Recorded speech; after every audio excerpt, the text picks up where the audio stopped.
Hello everyone, welcome to IS Origin. I am Shruti Jha and moving on with our series of Governor Generals and Viceroys, the next very important Viceroy which today I'll be covering is Lord Irwin. So, अब Lord Irwin जब भी viceroy India में बनकर आए, इनके सामने एक बहुत बड़ा एक ऑपोजिशन खड़ा हुआ था। इनके सामने बहुत ऐसी एक्टिविटीज इनको होते हुए दिख रही थी जिससे इनको लग रहा था कि भाई इंडिपेंडेंस की अब आवाज इंडिया में उठ चुकी है। और इनका जिस तरीके का नेचर था, ये थोड़े से सिंपैथेटिक थे टुवर्ड्स इंडियंस और इनका ऐसा मानना था कि भाई क्यों करना है हमको, क्यों इन लोगों को परेशान करना है। अगर ये लोग इंडिपेंडेंस डिमांड कर रहे हैं तो हम इनको इंडिपेंडेंस दे सकते हैं। अगर डायरेक्टली इंडिपेंडेंस नहीं दे सकते तो कुछ तो ऐसे रिलैक्सेशंस इनको हम दे सकते हैं, लाइक द डोमिनियन स्टेटस और लाइक द सेल्फ गवर्नेंस जो इनकी डिमांड है, जिससे इनको भी थोड़ा सा एक फील हो कि हाँ हमने इनकी बात सुनी है। ठीक है, तो ऐसा इनका एक नेचर था। Also known as the Edward Frederick Lindley Wood was a prominent British politician and colonial administrator. His tenure was from 1926 to 1931। ऐसा एक टाइम जिस टाइम पे बहुत सारी ऐसी एक्टिविटीज हुई which actually led the part towards our Indian freedom struggle during a critical period of Indian history marked by significant political and social developments, जो सारे इवेंट्स को हम अभी आगे स्टडी करने वाले हैं। Faced major challenges including the rise of Indian dependent movement led by Mahatma Gandhi and the Indian National Congress. Okay, आपको पता है कि ये जो जिस टाइम पे इंडिया में आए थे वॉइसरॉय बन के, उस टाइम पे इंडिया में बहुत ही जोरों शोरों से इंडिपेंडेंस के लिए आवाजें उठ रही थी और इंडिपेंडेंस मूवमेंट भी बहुत ज्यादा प्रेवलेंट थे। ठीक है, तो moving on, the first actually very important thing which came during his time, during his tenure was the Simon Commission appointment. ठीक है, अब Simon Commission appoint की जाती है in the year of 1927 और ये इंडिया में आती है along with the 7 British members. ठीक है, तो पहला तो यही पॉइंट लोगों को खटक रहा था कि भाई आप जो है हमारे इंडिया में आ रहे हैं और डिमांड ये थी इंडियंस की कि भाई हमको जो है हमारा कॉन्स्टिट्यूशन बनाने का मौका दिया जाए, हमको इंडिपेंडेंस दी जाए। हमको बेटर पता है कि हमको कैसे जो है वो अपने ऊपर रूल हमें करना है या कैसे हमें रिफॉर्म्स अपने यहाँ लेकर आने हैं। ठीक है, तो ब्रिटिश जो है वो वहां पे अपॉइंट करते हैं साइमन कमीशन को कि भाई ठीक है, क्योंकि इंडियंस, उनका मानना था कि इंडियंस जो है अपने आप में केपेबल नहीं है कॉन्स्टिट्यूशन बनाने के, इसलिए हम जो है यहाँ से साइमन कमीशन भेज रहे हैं under the leadership of sir John Simon which included 7 British members, no Indian members was included. ठीक है, तो पहला तो यही पॉइंट आ गया, आप बात कर रहे हो इंडियंस के लिए कॉन्स्टिट्यूशन बनाने की, बट आप इंडियन मेंबर को उसमें इंक्लूड ही नहीं कर रहे हो, तो ये तो बिल्कुल भी सही नहीं है। ठीक है, और एक क्वेश्चन जो बहुत ज्यादा क्वेश्चन आता है एग्जाम्स में कि Simon commission is which type of commission, तो ये एक स्टैट्यूटरी कमीशन है और इसमें 7 मेंबर्स थे विच ऑल वर ब्रिटिश। ठीक है, no Indian members was included और इसीलिए साइमन कमीशन के खिलाफ बहुत सारे प्रोटेस्ट उठते हैं और बहुत लोग साइमन गो बैक के नारे उस टाइम पे लगा के इस कमीशन को टोटली अपोज करते हैं। और ये जो साइमन गो बैक के नारे लगते हैं, उसी में लाला लाजपत राय जो हैं वो लाठी चार्ज में मारे जाते हैं। तो जब वो इस लाठी चार्ज में मारे जाते हैं, शहीद हो जाते हैं, तो ये जो मूवमेंट है वो बहुत ज्यादा आग पकड़ लेता है और आगे जाके इस मूवमेंट को आप देखोगे कि और ज्यादा जो हमारी फ्रीडम स्ट्रगल के लिए एक्टिविटीज थी वो बहुत ज्यादा जोरों शोरों से बढ़ जाती हैं। So it aim to assess India's readiness for constitutional reforms but it lacked Indian representation and that's why it was the main precursor why people of India revolted against the Simon Commission. Okay, so the Congress adopted a resolution in the Madras session 1927 calling for a complete and total boycott of the Simon commission. ठीक है, तो Madras session होता है conduct of INC in the same year of 1927 और वहां पे ये बोला जाता है कि भाई साइमन कमीशन को हमको बॉयकॉट करना है, एक्सेप्ट नहीं करना है। देन अब जब साइमन कमीशन जो है यहां से उनको भगाने की बात होती है क्योंकि वो हमारे कॉन्स्टिट्यूशनल रिफॉर्म्स या फिर हमारे कॉन्स्टिट्यूशन बनाने में हमारी मदद नहीं करते हैं या फिर हमें ऐसा लगता है कि भाई इंडियन मेंबर होना चाहिए था बट वो उसमें नहीं था। ठीक है, तो अब इंडियंस के मन में बात आई, INC within the INC it was a topic of discussion कि भाई ब्रिटिशर्स आर तो unable to form the constitutional kind of body for all of us. ठीक है, तो हम ही इनको जो है वो एक ब्लूप्रिंट देते हैं कि भाई हमको किस तरीके से अब अपने ऊपर गवर्नेंस चाहिए है। वहीं पे Nehru report will come into picture which was formed under the leadership of Motilal Nehru who is the father of Jawaharlal Nehru. ठीक है, तो नेहरू रिपोर्ट आती है इन द ईयर ऑफ 1928 और उसमें काफी ऐसी रिकमेंडेशंस दी जाती जाती हैं along with the dominion status कि हमको किस तरीके का कॉन्स्टिट्यूशन अपने ऊपर चाहिए, गवर्नेंस चाहिए है, ठीक है। नेहरू रिपोर्ट को लेटर ऑन जो है वो अपोज किया जाता है because certainly it was demanding dominion status and people were not satisfied with the dominion status because they somehow wanted the complete independence from Britishers. Okay, so the Nehru report was a memorandum prepared by the all parties conference in British India to recommend a new dominion status and a federal government for India. And these are the recommendations. First was that it proposed a new dominion status for India. Second was a federal government for India. Third was joint electorates with reserved seats for minorities in legislatures. And fourth is a unitary constitution for the whole of India with full provincial autonomy for the states. ठीक है, तो यहां पे आपको कहीं पे भी complete independence की बात नहीं दिख रही है और यही जो है उस टाइम पे जो लीडर्स थे उनको खटक रही थी, इसलिए नेहरू रिपोर्ट को अब जो है वो अबॉलिश करने की बात करी जाती है, बट लेटर ऑन एक सेशन में उसको पास भी कर दिया जाता है। ठीक है, अब देखते हैं हम कि नेक्स्ट जो इंपॉर्टेंट इवेंट इनके टाइम पे हुआ था वो हुआ था Lahore session of Congress in the year of 1929। और नेहरू रिपोर्ट क्योंकि जो है वो लेटर ऑन लोग उससे खुश नहीं होते, तो इस सेशन में जो है ये डिक्लेयर किया जाता है कि भाई अब हम जो है वो कंप्लीट इंडिपेंडेंस की तरफ डिमांड रख रहे हैं।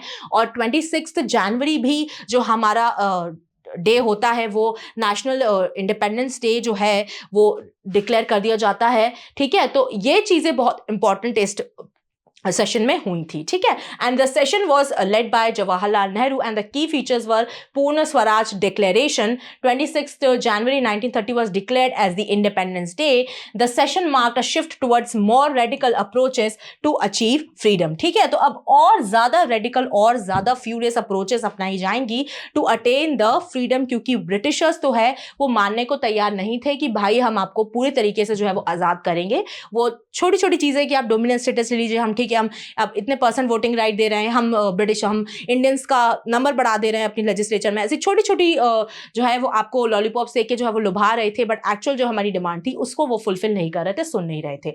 इसके बाद जो है जो मेजर इवेंट हमारी इंडियन हिस्ट्री में जो बहुत ज़्यादा माना जाता है वो अकर होता है, which is civil disobedience movement. और इसको जो है वो गांधी जी कंडक्ट करते हैं, गांधी जी लीड करते हैं, क्योंकि गांधी जी को अभी ऐसा अब लगने लगता है कि भाई ब्रिटिशर्स जो है वो हमारी बात सुनने को रेडी नहीं है। ठीक है, तो गांधी जी से भी अब ये डिमांड करी जाती कि भाई जैसे आपने अब एनसीएम को आपने लीड किया था, अब आप फिर ऐसा एक मास मूवमेंट लेकर आइए जिसमें हर एक तबके के लोग, हर एक जनता जो है वो रिलेट कर पाए और इस मूवमेंट में बढ़ चढ़ के हिस्सा ले, जिससे हम जो हैं वो ब्रिटिशर्स की नींव को हिला सके। ठीक है, अब गांधी जी जो है वो सोचते हैं कि भाई अब ऐसा मैं क्या टॉपिक अब चूज करूं कि भाई ब्रिटिशर्स जो है वो उनको भी लगे कि उनके लिए भी इंपॉर्टेंट है और जो लोकल जनता है, जो लोकल पॉपुलेस है वो भी कनेक्ट कर पाए। तो उनके माइंड में तुरंत जो है वो सॉल्ट कनेक्ट होता है और वो सोचते हैं कि भाई सॉल्ट जो है, जो नमक है, वो एक बहुत इंपॉर्टेंट चीज है for the common people.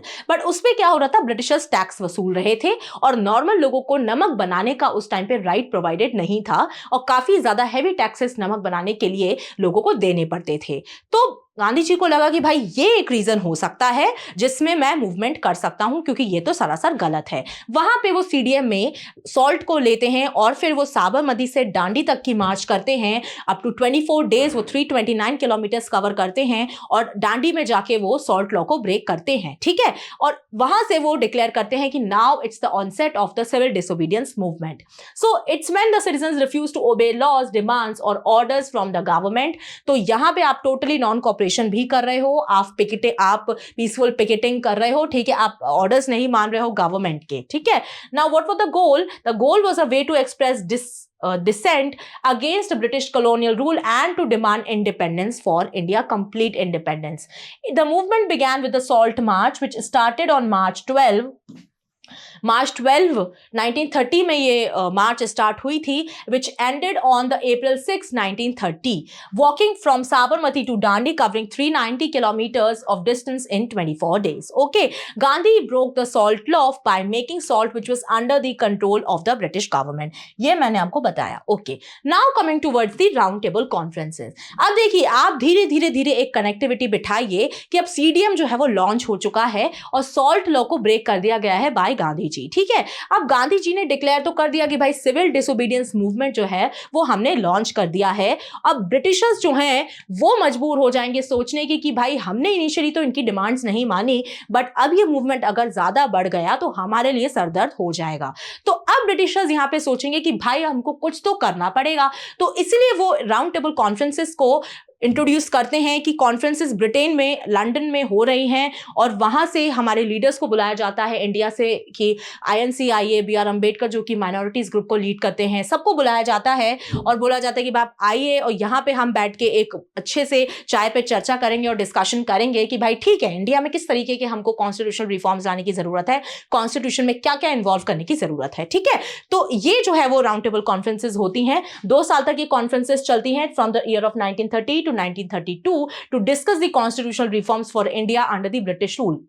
And these conferences were part of Britain's attempt to address increasing demand for Indian self-governance. Right, very right. While maintaining control over the country. ठीक है, तो वो ये चाहते हैं कि भाई अब ब्रिटिशर्स कोशिश करते हैं कि भाई हमारा कंट्रोल भी रहे, बट अब इनका अगर डिमांड है कि भाई हमको गवर्नेंस चाहिए तो चलिए हम इनको सेल्फ गवर्नेंस दे देते हैं कि भाई फॉरेन अफेयर्स में ले लीजिए आप, बाकी अपने कॉन्स्टिट्यूशन में लेजिस्लेटिव में ले लीजिए, हम लेजिस्लेटिव पावर्स दे देंगे आपको, बट ओवरऑल अथॉरिटी जो रहेगी वो तो क्राउन की ही रहेगी। ये ब्रिटिशर्स सोचते थे कि भाई हमारी अथॉरिटी इनके ऊपर से ना हटे। ठीक है, अब पहली जो राउंड टेबल कॉन्फ्रेंस होती है वो होती है आपकी नवंबर 1930 से लेके जनवरी 1931 तक। ठीक है, अब देखिए जैसा जब आपको पता है CDM जब होता है सिविल डिसोबीडियंस मूवमेंट, उसके बाद धरसाना सॉल्ट रेड भी होती है जिसमें गांधी जी जो हैं वो इरविन को बोलते हैं कि भाई अब जो है मैं धरसाना में रेड हम डालने जा रहे हैं, तो ऐसे केस में आके गांधी जी को अरेस्ट कर लिया जाता है। फिर लेटर ऑन कस्तूरबा गांधी जो है वो उस मूवमेंट को लीड करती हैं, फिर उनको भी अरेस्ट कर लिया जाता है। उसके बाद सरोजिनी नायडू जो हैं वो फाइनली इस मूवमेंट को लीड करती हैं और वहां तक पहुंचती हैं, तो वहां सारे प्रोटेस्टर्स को जो है वो अरेस्ट कर लेती है ब्रिटिश गवर्नमेंट। ठीक है, अब ये मूवमेंट को देखते हुए इरविन को भी लगा कि भाई ऐसे हम कब तक करते रहेंगे, ठीक है, ऐसे तो काम चलने नहीं वाला है भाई, कभी ना कभी तो हमको एक टेबल पे आके गांधी जी के साथ एग्रीमेंट तो करना होगा, कुछ तो डिस्कशन करना होगा। ठीक है, तो वहीं पे जो है वो उनकी एक डिमांड होती है कि भाई आप RTC में जो है वो पार्टिसिपेट करिए, बट गांधी जी स्ट्रिक्टली मना कर देते कि भाई ऐसा नहीं होगा। अब फर्स्ट राउंड टेबल की हम कॉन्फ्रेंस की बात करें तो ऐसी चीजें जब होती हैं कि भाई इस तरीके से जब इवेंट्स होते हैं तो obviously Gandhi ji and INC was not actively involve in first round table conference, और बिल्कुल भी इसमें हम वो शामिल नहीं होते हैं। तो इसका जो आउटकम होता है, there was a general agreement on granting dominion status to India as an eventual goal, और ये कॉन्फ्रेंस बहुत ही बुरी तरीके से फेल कर जाती है। ठीक है, क्योंकि जो मेन एक्टिव पॉलिटिकल ऑर्गेनाइजेशन होती है INC, वो ही इसमें इन्वॉल्व नहीं होती है। ठीक है, लेटर ऑन फिर मैंने जैसे आपको धरसाना का बताया, तो लॉर्ड इरविन के भी जो थॉट्स होते हैं, उनको लगता है कि भाई अब हमको तो डिस्कशन करना होगा गांधी जी से, और वहां पे वो अग्री होते हैं गांधी इरविन पैक्ट के लिए, और गांधी जी के साथ वो बैठते हैं और ये पैक्ट को साइन करते हैं, which was well known as Delhi pact, which because it actually was signed in the Delhi. Okay, 5 मार्च 1931 को ये पैक्ट साइन होता है, और इसमें ये डिक्लेयर किया जाता है कि ब्रिटिश बोलते हैं ठीक है हम अग्री करते हैं आपकी डिमांड्स को, but the first priority of ours will be that you have to now withdraw the NCM with CDM, not NCM, sorry, CDM। ठीक है, CDM को आपको विड्रॉ करना होगा, आप तुरंत आप CDM को जो है वो वापस लीजिए, और इसके बदले में जो है वो गांधी जी बोलते हैं ठीक है हम वापस ले लेंगे, बट आप जो है वो यूनिफॉर्म, आप सॉल्ट जो है सबको बनाने की आप परमिशन दीजिए, और हमारे जितने भी आपने प्रोटेस्टर्स को अरेस्ट करके रखा है उनको आप जो है वो रिलीज करिए। ठीक है, और peaceful picketing of liquor and other goods was also, foreign goods were also allowed by the Britishers under this pact। ठीक है, तो it was a landmark agreement between the Gandhi and Lord Irwin, also known as the Delhi Pact, and these are the demands. Gandhi agreed to suspend the movement, and British government agreed to release the political prisoners except for those who were actively involved in violence। ठीक है, then Irwin agreed to allow Indians to make salt for domestic use, and peaceful picketing of liquor and foreign goods were also allowed। And in case of this, अब Gandhi Irwin pact में ही फिर गांधी जी को propel किया जाता है, compel किया जाता है कि भाई आप जो है RTC में अब एटलीस्ट सेकेंड RTC में आप एक्टिवली इन्वॉल्व होइए, और गांधी जी अग्री कर जाते हैं कि ठीक है हम सेकेंड RTC में शामिल होंगे, और गांधी जी के साथ INC जो है वो सेकेंड RTC में शामिल होती। For the very first time the INC represented by the Mahatma Gandhi participated in the focus was the abolition of untouchability and sought control over the defence, foreign affairs and finance for Indians. ठीक है, तो abolition of untouchability की गांधी जी वहां पर बात करते हैं। इसके अलावा वो फाइनेंस में, डिफेंस में, फॉरेन अफेयर्स में हमारा हिस्सा लेने की बात करते हैं कि भाई हमारा जो भी एक कोटा है कि भाई हम अब अपने बारे में बात कर पाएं, फॉरेन अफेयर्स को देख पाएं, हमारे पास वो पावर्स होनी चाहिए, उसकी भी डिमांड ये रखते हैं। और माइनॉरिटी ग्रुप्स तो है एज यूजुअल जो है वो बी आर अम्बेडकर उसको लीड करते हैं, and he demanded separate electorates for Dalits and other minorities. Okay, and outcome was that no consensus was made because nobody was ready to adjust with the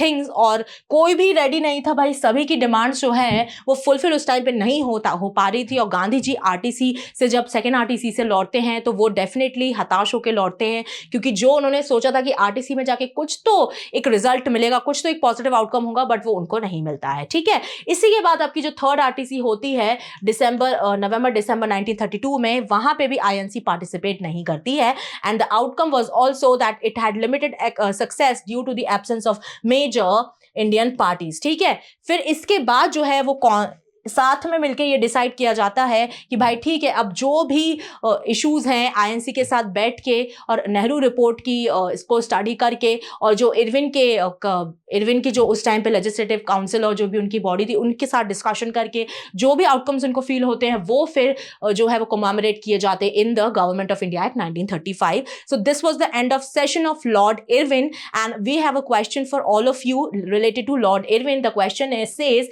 Lord Irwin announced India's goal of dominion status in which year? Option A 1928, option B 1929, option C 1930, option D 1931. Question 2 says which major movement occurred during Lord Irwin's tenure?